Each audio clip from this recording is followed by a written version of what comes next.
We got a new feature today on Nothing Personal. We're going to start every show with what I like to call the Nothing Personal word of the day. Word of the day today, puppet. Yes, that's right. The word is puppet.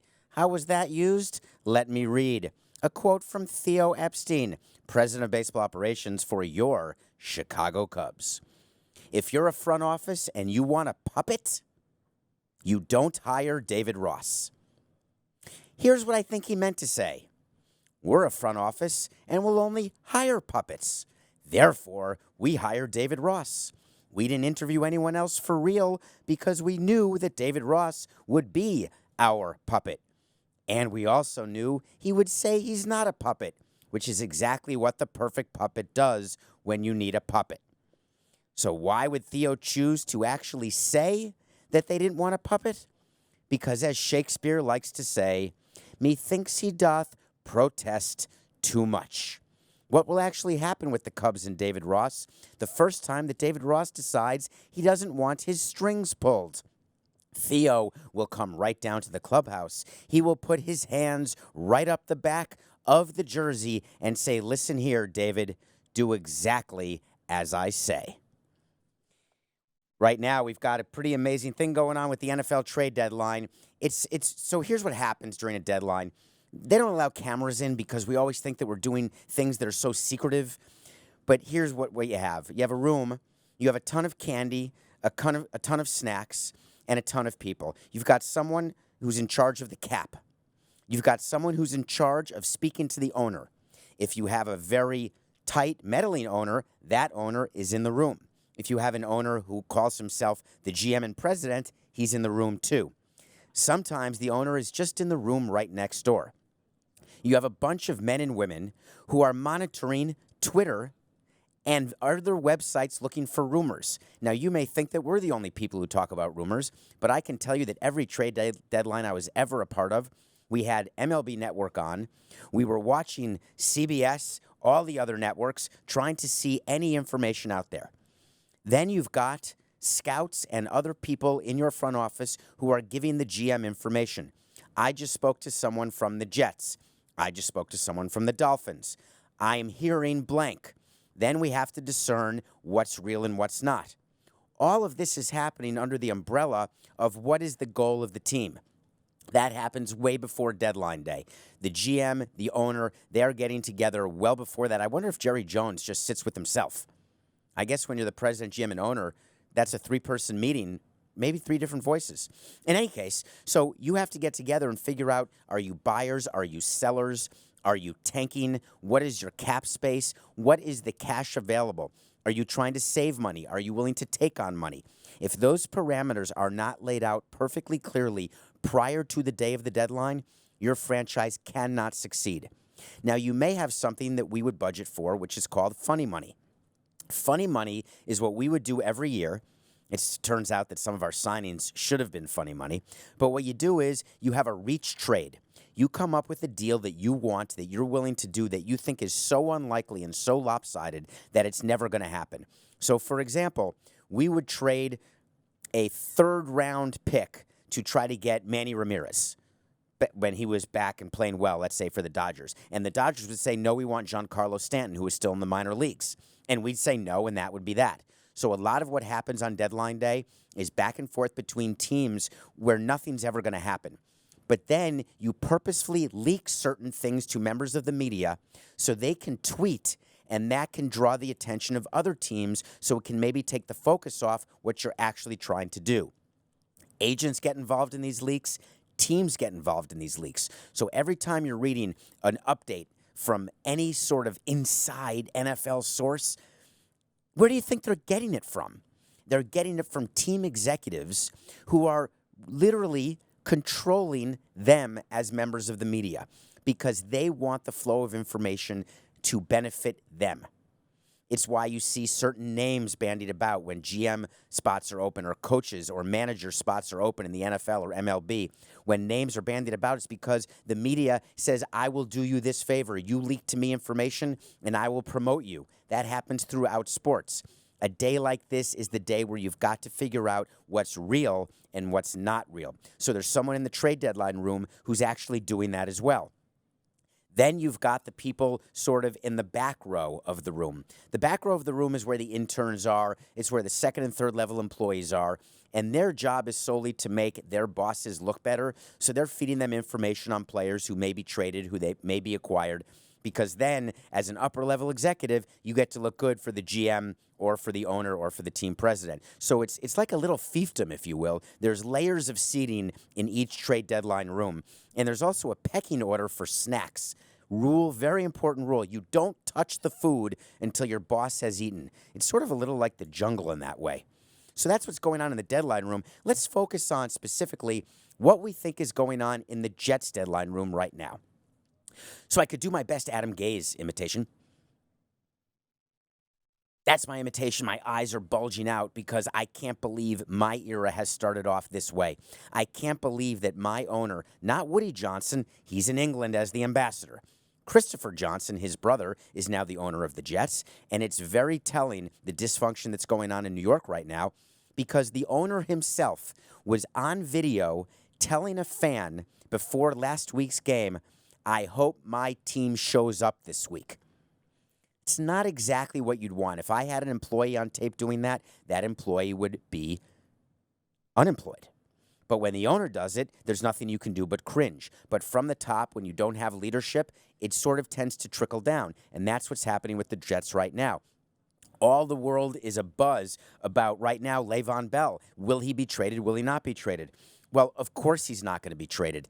And it's not because the Jets don't want to trade him or because they're giving up on Le'Veon. It's actually because no one will take him. With his salary and what he's doing guaranteed money next year, he's not performing. So going off his name when the Jets acquired him, they weren't tanking. They weren't rebuilding. They thought the Gase era was going to start with victories, and it's turned into a total disaster. So what do? They're making these moves, right? They're getting rid of their first-round picks. They're trying to figure out, do they move Jamal Adams? Do they think about Robbie Anderson, an undrafted Robbie Anderson, their wide receiver who's had issues off the field? What is their exact plan? For me, they got so desperate that they traded with the Giants, except I don't exactly know why the Giants had any interest in making that acquisition of Williams, the 2015 first-round pick. But for the Jets, I need to see a better plan. So this is very telling as I think about all the rumors I'm hearing and seeing the moves they're making. It just goes to show that from the top down, they're having some problems. My advice to the Jets is to sit out the trade deadline and figure out from now through the end of this season what you're going to do, and are you going to choose Sam Ghost Darnold to be your Bill Murray of the future. There's another team in the AFC East who's having some issues as well, and it's fascinating what money can do. The Miami Dolphins, yes, the tanking Dolphins, who lost a barn burner of a game on Monday Night Football. Of course, I was giving 14, and it was 13. Of course, the over-under was 43, and it ended at 41. Is there a reason that Pittsburgh couldn't score that final touchdown? I was sure the game was going to end 31-14, and I'd be a double winner. But if you faded me, you're happy. So the Dolphins, on the trade deadline, they actually made a real trade. And for reasons that escape me, they traded for Aqib Talib. Aqib Talib, yes, that's right, from the Rams. Aqib Talib, who is making $4.3 million. Aqib Talib, who's on the injured reserve list. Aqib Talib, who will never wear a Dolphins uniform. Aqib Talib, who's never played 16 games since he signed his long-term deal and has been traded not once, but twice. Why would the Dolphins do that? Well, A, they've got a ton of money left under the cap, so they had money to spend. B, they got a fifth-round pick. Yes, let me say it again. The Dolphins received a fifth-round pick plus Aqib Talib. All they had to do was give the Rams the prorated of $4.3 million. So just to be clear, the Miami Dolphins felt as though a fifth-round pick is worth between $2 and $2.5 million. Given the way the Dolphins have drafted and given the uncertainty of a fifth-round pick, I find that to be quite shocking. It makes no sense to make a trade like that. It sounded like they had money to burn. The Rams, in order to make a trade like that, you basically call 31 teams. You've got people in that room who are assigned different divisions. They're assigned different teams. When they get someone on the hook, they make the call and do the trade. And they got the Dolphins on the hook. Shocking, but true. But don't listen to Chris Greer if you're looking for advice on what the Dolphins are doing, because Chris Greer actually said in one of the great quotes of all time, he said, yeah, we weren't expecting to trade Drake, but, when you're bowled over by an offer and you see such great value, you got to make that trade. Bowled over? A conditional 6th-round pick that may turn into a 5th-round pick? That's bowled over?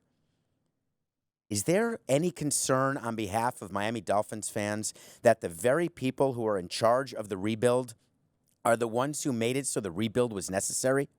Is there anyone who's been a Dolphins lifelong fan who's somewhat concerned that they are unable to get quarterbacks, unable to get any players, and unable to get a coach, no matter his pedigree, who can make them a winner?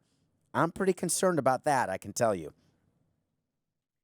I'm pretty excited, though, because once I get done talking about NFL trade deadline, we've got the Major League Baseball Game 6 of the World Series tonight. Who knew it would go 6 games? Yeah, I had to wait to see. Will I be held accountable? Yes, I will. I thought the series would go 7, but I picked Houston to win in 6. But then I hedged when Houston lost the first 2 at home. Why would I hedge? Because who would know that this series was turning into 1996 Part 2. 1996, you may remember, the Atlanta Braves with John Smoltz went into Yankee Stadium, won the first 2 games of the series, and then proceeded to lose the final 4. Game 6 being back home at Yankee Stadium, where the Yankees won the World Series. When Houston lost the first 2 at home, there was panic in Texas. Not for me, because Houston's the better team. It seemed crazy to me that Colin Verlander would lose twice in a row the way they have. In addition, the Houston Astros offense had completely disappeared. What do you do when you can't win at home? You go on the road. And Houston showed that they're the better team by winning games 3, 4, and 5 on the road. So what we have now is a heavyweight match. Picture Rocky and Mr. T, right? They're hitting each other. No one will fall. Nobody. Actually, I'd rather talk about Apollo Creed. I just thought of Mr. T because I was thinking about the A-Team and Hannibal. Anyway, so picture these 2 teams going after each other. There's 2 games left at most in this season. So what happens now? Well, the first thing is you've got Justin Verlander going for you. Justin Verlander is the co-ace of the Houston Astros staff, except he is becoming the Clayton Kershaw of the World Series. What do I mean by that? It means that he has not performed. He has the 4th highest ERA of any pitcher to pitch in the World Series, a 5.73. That's the first time I've hit my chin on the mic. I'm just getting used to this new mic. Can you guys hear that when I hit my chin on the mic? Sorry about that. I'm just so excited that he has a 5.73 ERA. So he's never won a World Series game, 0-5. The question is, why will this be different? Well, for those historians who can remember all the way back to 2017, Justin Verlander took the ball in Game 6 that day, too, with the Astros holding a 3-2 lead. Suffice it to say, it was an amazing Game 7 back in 2017. So is that the same fate that awaits Houston? Well, the key is for Justin Verlander to figure out how to get through the first inning. This is something that I fought with every manager, every single pitching coach who I had over my 18 years. All the best pitchers seem to struggle in the first inning. And I can't understand why we can't have a pitcher go into the bullpen and pitch a simulated inning with an actual hitter. You've seen pictures of the bullpen where they're just throwing to the catcher, right? I wanted a hitter standing there with a bat, and I wanted an umpire, and I wanted an actual inning to be thrown by my starting pitcher who was having first inning struggles. The reason I got laughed out of the room is because it had never been done before. Except I would speak to pitchers, and I'd say, hey, your first inning ERA is 3 runs more than the rest of the game. And what that does to your overall ERA costs you approximately $3 to $4 million over the course of your career. Minimum. How do you feel about that now? Are you too embarrassed now for $3 to $4 million? I couldn't get any pitcher to do it, but if there were ever a day for someone to do it, it'd be Justin Verlander tonight. Because if he can get through the first inning with a low pitch count and not giving up runs, that puts the pressure squarely on the Nats. And who the Nats have with them is Steven Strasburg, who has his own type of pressure and his own demons and ghosts that he's dealing with right now. Why, you ask? Because he's got $100 million left on his contract over 4 years. That's $25 million a year for 4 years, except he has an opt-out. You hear a lot about opt-outs, and we've talked about it a lot, both on CBS Sports HQ and not as much on the show, but we're going to during the course of this offseason. Opt-outs are the single worst thing ever invented for ownership. They are the single best thing ever invented for a player. Why is that? Let's take Steven Strasburg. He's got 4 years left, $100 million. His agent is Scott Boras. His agent is calling every team in baseball right now. He's seen them at the World Series, and he's saying, listen, what will you pay my client?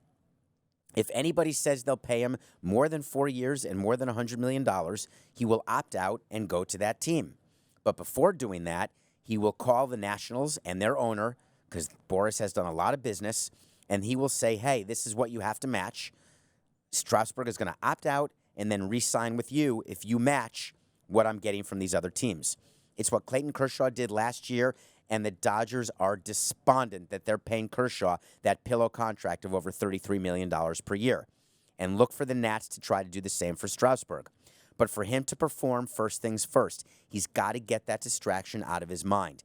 He can't think about free agency. He can't think about opting out. What he's got to think about is early contact. Don't worry about your stats. Don't worry that you're one of the most dominant postseason pitchers with an ERA, I think, of 1.47. Don't think about those things. Think about pitching to early contact. Because what I have said to people today, on the cue, the number to think about is 21. And I'm not talking about blackjack.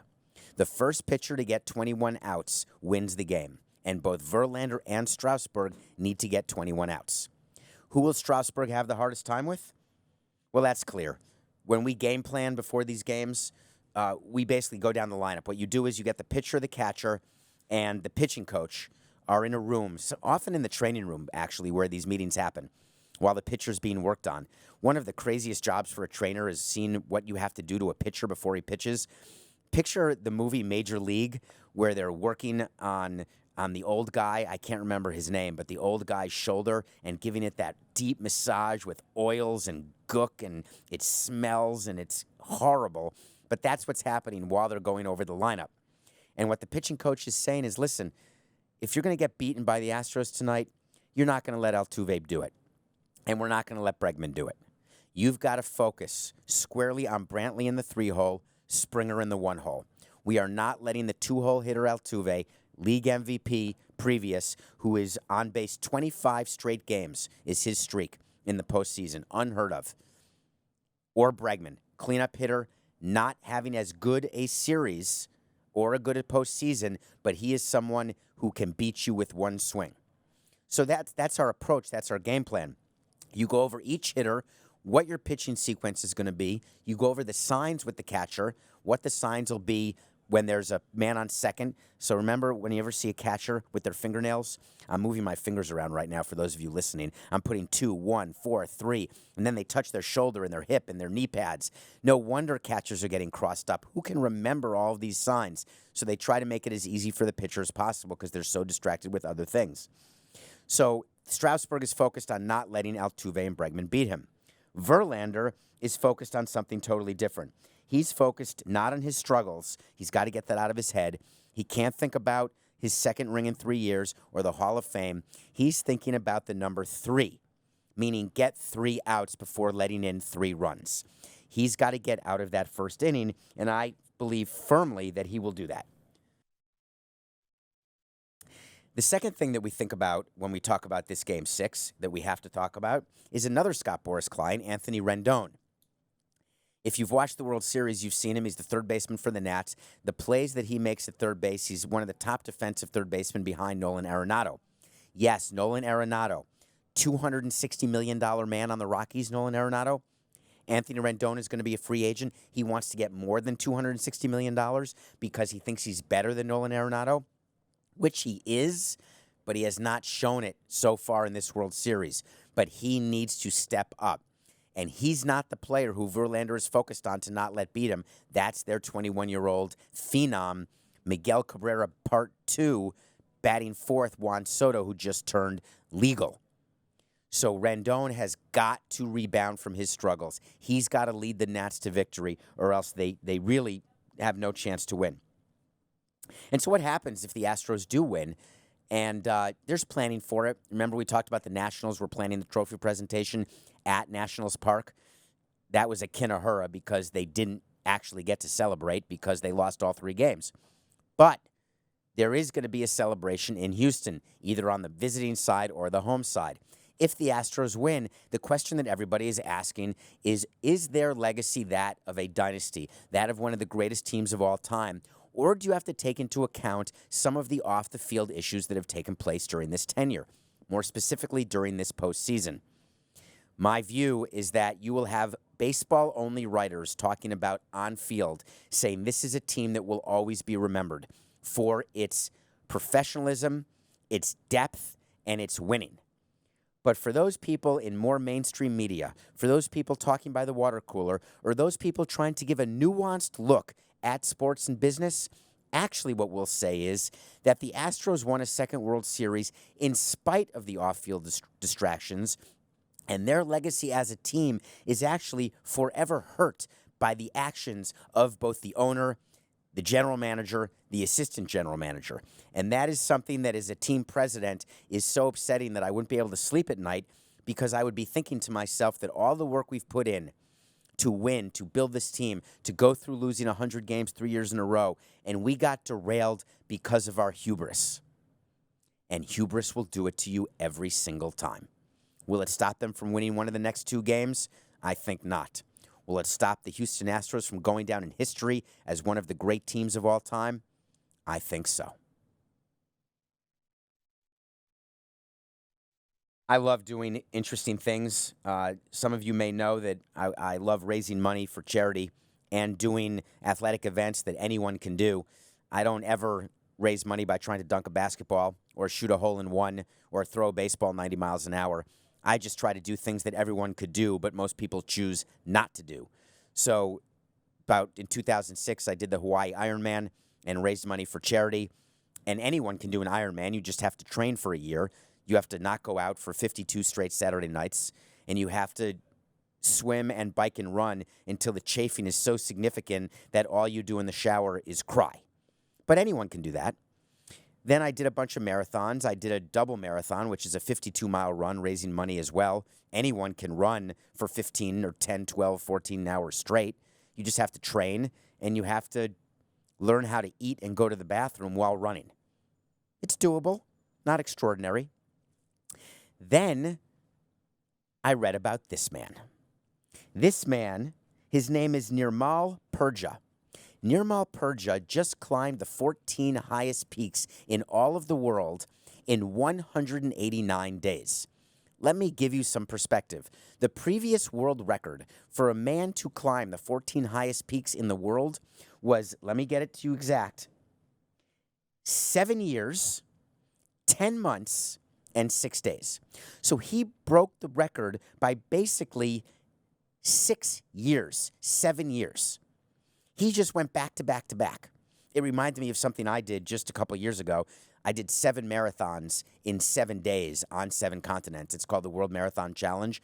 I thought that was the most that a body could do, where every day you wake up in a new continent and have to run 26.2 miles. And then you fly to another continent and run 26.2 miles again. We did it to raise over $1 million for charity. It was an incredibly interesting event. Only 150 people in the world have ever done what I did 2 years ago. Anyone could do it. Then I read about Nirmal, and it made me a little verklempt because this is a man who's taking what I try, and he's taking it to the next level. Because I could learn how to climb a mountain. I could train. I don't have to be able to throw 90 or be 7 feet tall. You just have to be committed both in body, soul, and spirit to do something that's never been done. And the key is you can never let your mind and your body quit at the same time. That's why people can't do these endurance events, because when their mind breaks down, their body shuts down, or when their body shuts down, their mind lets them and their mind breaks down. The key to any endurance event I've ever done is that I never let my mind and body close down at the same time. It's hard to explain how to do it, except you have to just know when your body says no more, your mind will keep your legs going. And when your mind says no more, your legs completely ignore your mind. And this man to climb 14 peaks, I can't express to you what that means from a record standpoint. It's as though that the all-time hitting streak in baseball is, let's call it, 56 games. This would be having a 200-game hitting streak. That's the equivalent of this type of record. Or Wilt Chamberlain scored 100 points in a game to have the all-time NBA record. This is the equivalent of Kobe Bryant scoring 220 points in a game. It's something you wouldn't even consider as possible. That's how extraordinary it is, and I would never let today pass without giving props, the proper props, to Nirmal Purja. But I'll tell you who wasn't focused on that was the NCAA. It's been a hell of a day for breaking news for the NCAA. They decided that they would react to the California law, and we've talked about this. California passed a law that started in 2023 that the NCAA would allow name, image, and likeness, would allow athletes to basically cash in on their NIL, as we like to call it here in the biz. But for everyone else, it's called name, image, and likeness. So California passed the law, and the NCAA went absolutely crazy. We can't have one state allowing this. Florida said, we're working on a law as well. So the NCAA decided that today they were going to come out with a statement, and this statement made me smile because it came from the president of the NCAA, and on his bio, it actually says he's president of the Ohio State University, but as a Badger, I'm not going to call it that. It's just Ohio State University. You lost the lawsuit, okay? Deal with it. Here's what Michael Drake said. We must embrace change to provide the best possible experience for college athletes. I'm reading that again. We must embrace change to provide the best possible experience for college athletes.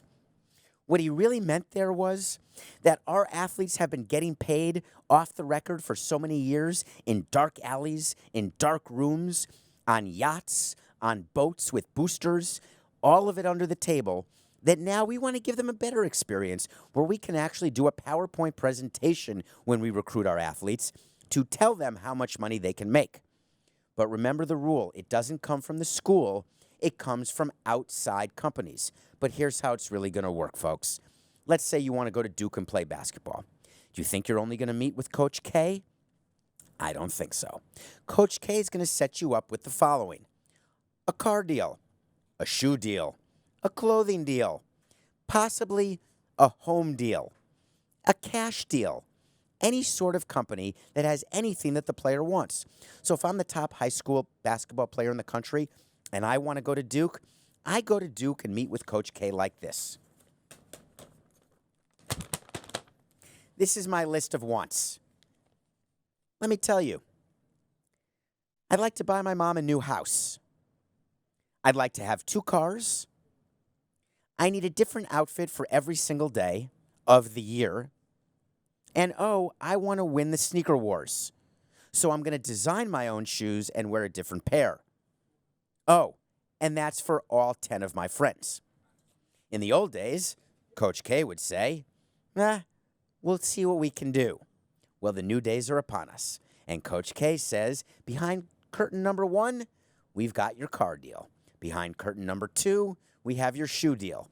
And it's all legal. That's the crazy part about this. The NCAA basically, they bent their knee. Why would they bend their knee? Because they were being left behind. I'm completely against this, and here's why. How many athletes are actually going to get these deals? The best of the best, right? Do you think a water polo player at the University of Wisconsin is going to get the same offers for name, image, and likeness as the football player? And the companies who are giving money directly to the players, are they going to give it to the schools? Those companies have a $10 million marketing budget. If they can now give the players the $8 million of the $10 million and give the team $2 million when the team used to get 10, that team is now $8 million in the hole. Why does that matter? Because that school is using that $10 million from a sponsor in order to fund other athletic programs, to fund scholarships, to fund tuition, to fund other items in a school that do require funding that can't survive on its own. Now, by giving that money, it's all you're robbing Peter to pay Paul, right? You're taking it from your left pocket, putting it in your right pocket. You don't think these companies all of a sudden are saying, oh my God, wait, we can do name, image, and likeness for players? Our marketing budget just doubled. We're going to spend $20 million now on the Duke basketball team. Negative. That's not how it works at all. They're going to spend the same $10 million. They're just going to put it in a completely different place. So this NCAA deal that we're talking about, it's breaking news. What's breaking about it is the backs of the programs for many of these colleges that are no longer going to be funded in the way they have been in the past. And the other thing that's breaking are new rules. Because if you think that all is going to be great and all the lights are going to be on and the curtain's going to come up on all of the illicit activities that take place between athletes and colleges and universities, I'd say you've got another thing coming. We are in the first inning of this situation. And as Karen Carpenter always likes to say, we've only just begun. Yes, we have. I told you all yesterday I was going to watch a movie. And I picked a good one, folks. Dolemite Is My Name. How did I come up with Dolemite Is My Name? Because I read an article that actually Eddie Murphy has a chance at Oscar glory for the first time in his illustrious career. This is an actor who I've loved from the beginning, from his stand-up Eddie Murphy Raw, all the way through Eddie Murphy Delirious. If you haven't watched these, get older, Google it, YouTube it, and watch it. He was hysterical. Then from his movies, from Trading Places to Coming to America, and then he tried to get serious and get some Oscar love with Dreamgirls. Denied when the Oscar went to Alan Arkin, who was tremendous in Little Miss Sunshine, might I add. But Eddie Murphy was upset, as he should be. This could be his vehicle. Dolemite is a true story about an actual 1970s movie where it was sort of like supposed to be a spoof movie. People didn't know how to react to it. It was a movie that was crude. It was full of sex and violence and nudity and blood, except there were no real special effects. It was done on a shoestring budget. Eddie Murphy combined with Netflix to make a full-length feature. Basically, it's a redo of a movie from the 70s telling the story of the actor. I don't want to give you spoilers because this movie just came out. But here's the one nugget for you to remember. When you're watching the movie, you have to remember it's not like The Disaster Artist with James Franco, where you are talking about people who didn't know what they were doing trying to make a movie just because they had money. This is about a concept back in the 70s that was called blaxploitation. This is when there was a huge racial divide. This is when black African American actors were unable to really get as mainstream as they wanted to be and the numbers that they wanted to have. They had a hard time finding movie screens, a hard time making the money they wanted to make, and believe me, there was a lot of talent there. Dolemite was created and ended up being a huge hit. The spoiler is it's a happy ending. You wouldn't believe this movie. You have to give it the first 8 minutes, but once you're through that, you will not move, you will not click, you will not go to the bathroom, you will watch it. Look for Dolemite Is My Name to get some Oscar love, and make sure you watch it as soon as you can.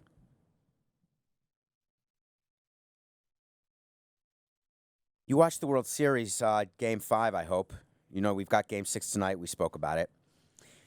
I've been talking about something for a long time, and it didn't get a lot of love until too late, and now it is. So let's talk about roboumps. About a year or two ago, actually, let's go back to the beginning of baseball. It was 2000 was my first year in baseball. And I remember thinking to myself, how do I learn the tendencies of umps? Because that was really, analytics were not big back then. It wasn't that we could go online and get the information we can about every umpire the way we do now.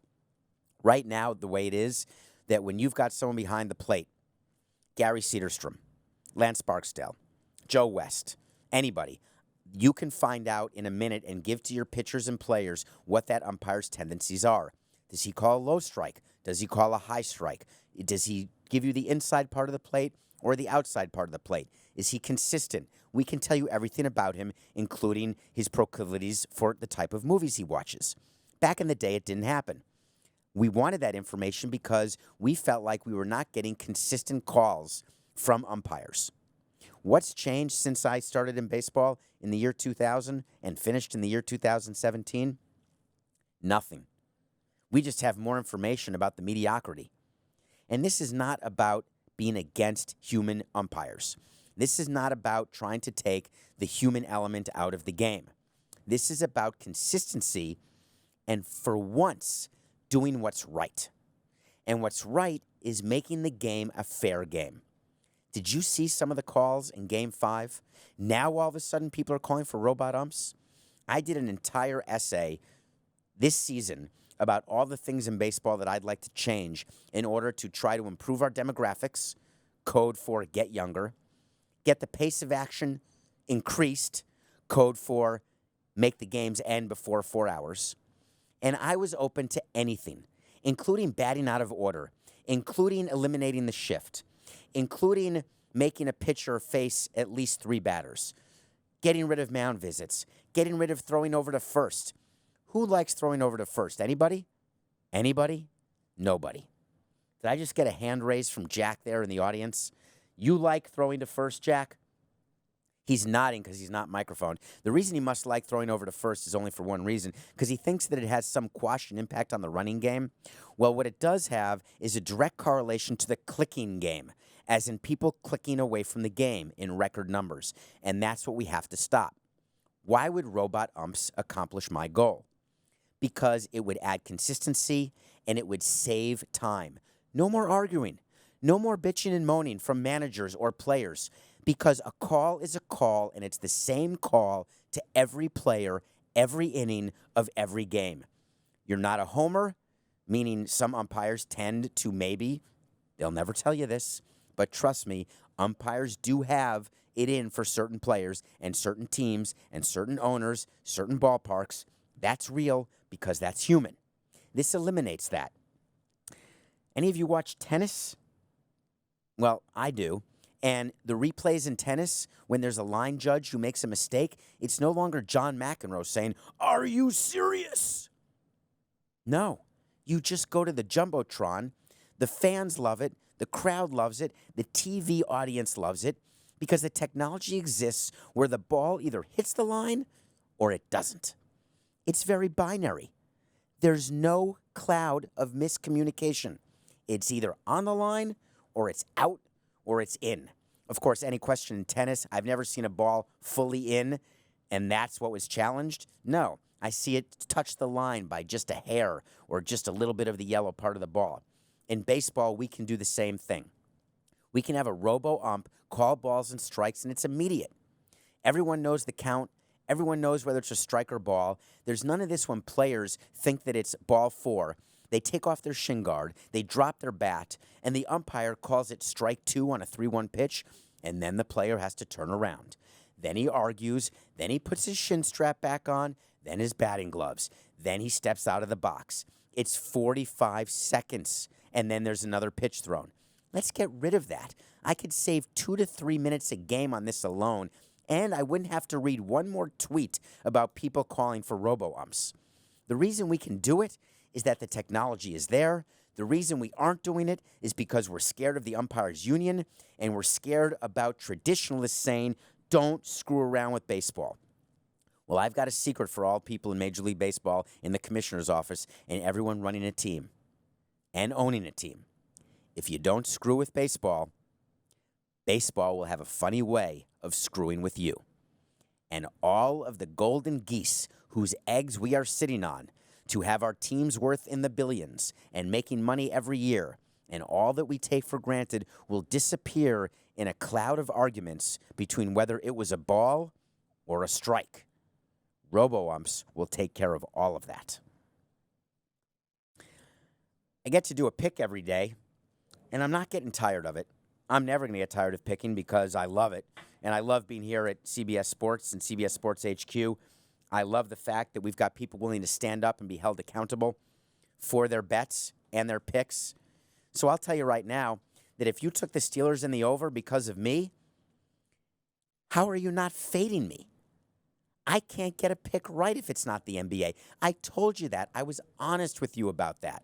And for whatever reason, the Steelers, I can't even understand why they didn't win by 14 or more. The Dolphins, the tanking Dolphins, gave them a touchdown at the end of the first half. You saw that play, I hope, at the end of the first half when the Dolphins chose to blitz with 8 people, leaving 3 defenders in the secondary, and 2 were playing man-to-man, 1 was playing zone. I feel as though that my Pee Wee League team, his quarterback, could have thrown that touchdown. Now, Mason Rudolph had a good pass, that's fine, but that call for a blitz on 3rd and 20, and that's the reason why my pick went bad? It's outrageous. You're telling me that's not the reason the Pittsburgh scored on that. So I was giving 14, so I should have expected to cover given that, and I did. And in the fourth quarter, we had a chance to go over and cover, and we ended up doing neither. God, gambling's hard, but I will not let you down tonight. We've got an easy pick. So easy. Astros are winning the series. I know I'm going to lose my weight to see, but I'm going to win my pick of the day. Grand Slam pick of the day. Why do I think Verlander over Strasburg? We went over it earlier, like in the second 10 minutes of the show today, for all the keys to the game and what everyone's thinking. But there's one little nugget I left out till the very end. The reason why we're going to be very careful to win in 6 games if you're the Astros is A.J. Hinch, the manager, doesn't want to pitch Garrett Cole in a Game 7 because he's so worried about Garrett Cole's free agency and doesn't want him to have to come back on short rest after pitching Game 5. And God forbid there's a Game 7, and God forbid Zach Greinke doesn't pitch a complete game, and triple God forbid if Garrett Cole is sitting on the bench and not pitching in a Game 7 because he's going to be forced to. And will that impact his free agency? No. Is A.J. Hinch completely in another world for caring about Garrett Cole's free agency? He's doing that to be a player's manager, but that's ridiculous. Your job is to win a ring, AJ. You work for the front office. You work for the fans. You don't work for Scott Boras and Garrett Cole. So AJ Hinch will be pushing and pulling every lever and button to make sure the Astros win this game because he doesn't want to get to a Game 7 because he's afraid, absolutely afraid of what would happen if he's forced to pitch Cole. We also do a wait to see. I love wait to see. I love the accountability of it, right? Because we have to wait, and we will see, and then we're going to tell you what we saw. Yesterday, what we did see were 2 press conferences, and I was fascinated by both of them because I know both these men, Joe Girardi and David Ross. We talked about David Ross because he was involved in the new Nothing Personal word of the day to start off every show. The word today was puppet. David Ross is not a puppet, according to Theo, but he sort of is, according to me. And then Joe Girardi was introduced talking about 2009 when he won the World Series as the Yankee manager and how they beat Philadelphia, but he always loved the fans in Philadelphia. It made me laugh. Joe, come on. You love Philadelphia because they gave you the most years, the most money. And you didn't love the fans in Philadelphia. We used to talk about it when you managed the Marlins. But I get it. You don't love them when you're against them, and you love them when you're with them. There's tons of players like that. There's tons of cities like that. I hate the fans of Philadelphia, except when I'm in Philadelphia going to a game. And then I love being a fan in Philadelphia. So the question is, who will make the playoffs first? The Philadelphia Phillies or the Chicago Cubs? You're going to tell me that both will because they're both favored in the National League to have made the playoffs this year, and neither one did. Well, I'm here to tell you and remind you that any team with Bryce Harper is going to have a super hard time making the playoffs, no matter who your manager is. So wait to see. Will it be Ross? Will it be Girardi? It's going to be Ross. That is my wait to see. David Ross will lead his Chicago Cubs with Theo right behind him into the playoffs. I think Philly's going to have a very hard time in the National League East. We do have the offseason starting earliest tonight, latest tomorrow night. It is going to be one of the most fascinating Major League Baseball off seasons with all of the free agents we have. We have great hitters, Rendon, great pitchers, Cole and Strasburg, a lot of secondary free agents as well. So I just can't wait to see what teams start tanking, what teams start thinking they actually can win. All of what you've heard with the NCAA, all of what's going on with the NFL trade deadline, all of the teams who are trying to do what's right to get their team to win. But at the end of the day, what these teams won't tell you, but I will, it's just business. It's nothing personal.